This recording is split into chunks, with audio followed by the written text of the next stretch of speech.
You ready? Yeah. Come on. I got a special guest today, Callie. My daughter with the cute braids. This was a busy week. You know, we didn't come at you last week because we were down in Florida for ICAST, for a little bit of family vacation. We did some swimming, huh? Did you have fun? Yeah. What was your favorite part about Florida? Going on the slip and slides. Going on the slip and slides and going on the water slides. That's a lot of fun. It was actually nice in the 80s. Caught a couple big sunfish fishing off the dock there at the resort. Otherwise, just to be honest, that week we didn't fish much, so I'm not going to come at you at the report if I'm not on the water at all. But this last week, we were on the water a lot, chased a lot of fish on Minnetonka. We went to southern Minnesota, caught a bunch of different fish. I'm not going to get too redundant on some of these patterns. So, you know, the jig worm's still working, right? The Ned rig's still working. Flipping a jig's still working. That kind of stuff is still happening. And we've talked about that in the last few weeks. So you know what that's about. You know how that works. You know where we're approaching those kind of fish. And we know how we're fishing those type of presentations. So I'm going to touch on a few other things. We kind of flipped the script a bit this week and caught them a little different. You know, we've been kind of complacent with the aforementioned baits, right? So we switched and focused heavily on a drop shot. We're really hammering down on a swim bait, and we threw big feathers, chicken jig, reaper jig, right? We threw something bigger at them, something different.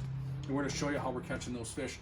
Water temps actually dropped a bit. They dropped into the low to mid 70s. We had a couple mornings this last week in the 50s, and we were wearing sweatpants and sweatshirts. And in fact, one morning I had my Blackfish storm skin gale on because it was like 54 degrees and blowing like 15 to 20. It felt like fall. And, you know, I don't think the fish are seeing such a drastic change enough to make them see big movements in terms of migrations or patterns. But we felt it, and it felt pretty darn nice. Now, here we are this weekend. It's warm again, isn't it? Yeah. Are you sweating? No. You're not. I am. It's hot. I'm sweating. It's got back in the 90s. It's looking to be a hot week ahead of us. It's July. Well, for the rest of the day, it's July, and then we hit August, right? Tomorrow already, which is crazy. So how we're catching these fish, we're still targeting fish relatively in similar spots. Deep weed lines, we caught a bunch of fish as deep as 26 feet of water this week, and we're just paying attention to our electronics. We're paying attention to what we're seeing. We're paying attention to something different on a weed line. We're maybe fishing some isolated main lake points. We're fishing some deep inside turns, hard bottom. So we're paying attention for subtle differences in and amongst those deeper weed lines. So it's not, you can do this, but it's not always probably the best point of attack to just soak an entire weed line for 600 yards, unless that's the kind of day you want. You have good conversation with cool people on the boat, right? Snacks. We'd have snacks. We'd do that all day. But you're kind of finding these specific spots. And one thing, like I said, we've done to change our approach is we've continued to fish similar areas. I'm presenting this bait in a similar manner, but I'm using a drop shot. So we've talked about drop shots a handful of times over the years. They're very, very effective. It's a different look at presenting a bait to these fish, where let's say a jigworm or a Ned rig just doesn't seem to be getting the same amount of bites. And I'll show you how I fish a drop shot. I'm maybe a little more unconventional than most. For starters, I'm using a 7.6 custom Thorne Brothers medium action or a medium light action rod. I'm using that Predator blank. Absolutely phenomenal. I got the titanium guides, and I'm fishing a 2500 series. This is a CI4, Stratic CI4, which unfortunately is not made, but I have Vanguards on my other rods, and they're phenomenal. So 7'6", medium light or medium action rod. You want that quick tip on that drop shot so you can feel that fish just kind of pick it up.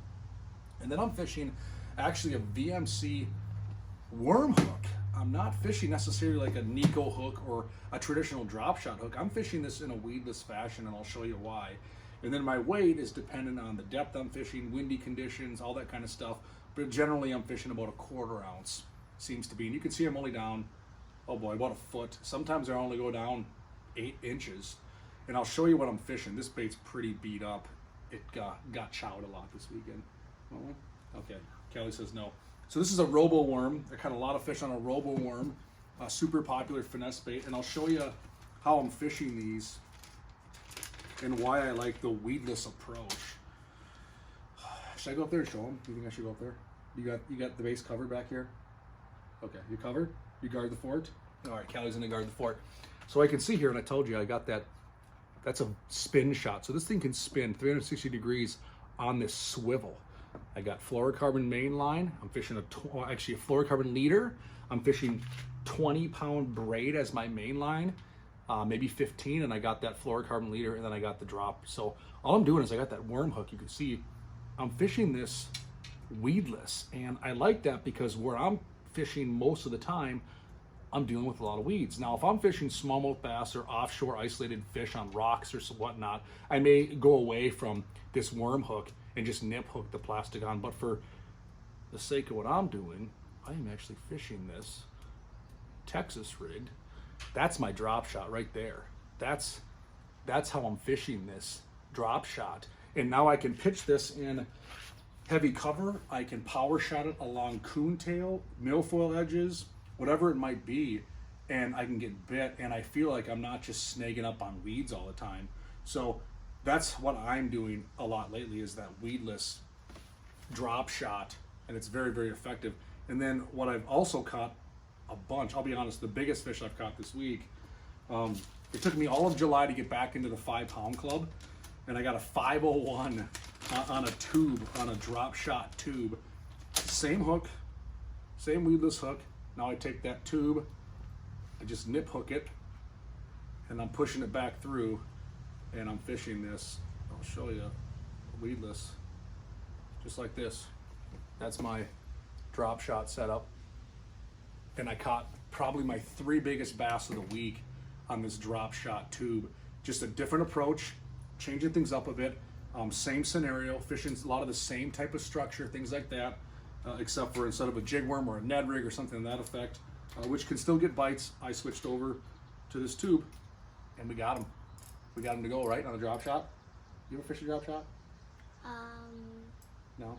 No. Yes, maybe? I don't know. Who knows? So drop shot, I would play with that a bit this coming week. And then we also slow rolled swim baits. Drew Aspinwall from Clam and Blackfish kicked my butt with this multiple times already this year, so I've been employing this a lot more to catch fish. And we launched these new smasher jig heads at All Terrain. We have a smasher and a largie smasher, different size hooks, different size weights, and you can see this thing. It's absolutely beautiful. It's got that, this is just a silver jig head, and I'm fishing just a paddle tail. There's all kinds of variations of this paddle tail. You got all kinds of stuff, tons of different brands, and what I'm doing is I'm pitching this out, same depth, that 16, 18, 20 feet of water, deep coontail, and I'm swimming this and slowly reeling this over the top of those weeds. And you're kind of pulsing it, not much different than you would, let's say, a crankbait, and it really, really catches a bunch of fish. I'm using a 7.6 heavy action rod. I got a Corrado DC on there from Shimano, and I'm fishing like 17-pound fluorocarbon, and I can put the meat to them. So this is a fun way just to cast, let it count down, and I'm just slowly pumping it back to the boat, and I'm trying to nick those weeds, pulling it through, fishing the top of those weeds 20 feet down, and it's caught a lot of fish.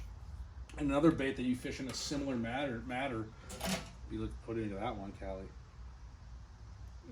Is that cool or what? Is that something we should tie in your hair? No. This is a chicken jig is what people call it now. And this, again, this is our largie smasher jig head from All Terrain. And Jason Dudek tied these things up. Is that cool? What? Look at that thing. It's pretty. Chicken jig. And you fish this just like we did that swim bait we just talked about. You're going to cast it over that deep coontail. You're going to, excuse me, slowly work it back to the boat. It kind of glides up and flutters down. It's essentially a swim bait as well. And they bite it just like a crank. They come and they just pick it up, you set the hook, and away you go. And I'm also fishing that 7.6 heavy action rod, Shimano reel, and 17-pound fluorocarbon line. So a bunch of different ways to chase down these bass now. It's super exciting. We caught a lot of fish on frogs still. It's a great time of year to get out there, wear the Blackfish, get the hoods up. I had the hood up a lot. Is that cool? Like a ninja? Why? But it's hot.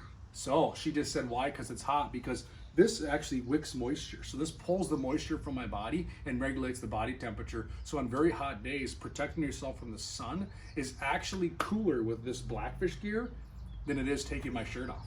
Do you believe that? She doesn't believe it. Okay, that's okay.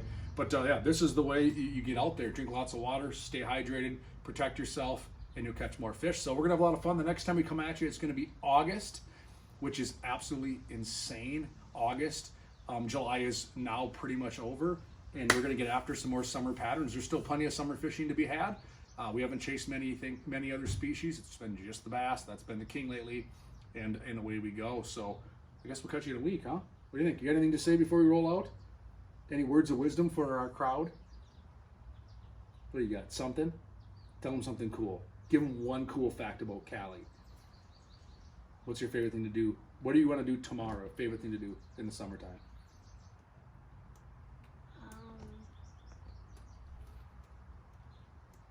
I like to go out and ride my bike. Ride your bike and swim. She likes to ride her bike. She likes to swim. She's active. She's having fun. That's what summer's for. So have a good one, and we'll catch you next week. You want to stop it, or should I? What the heck? You want to stop it, or me?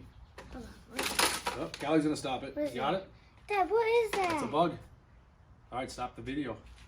It's not a centipede. All right. We'll catch you next time. See you. Bye.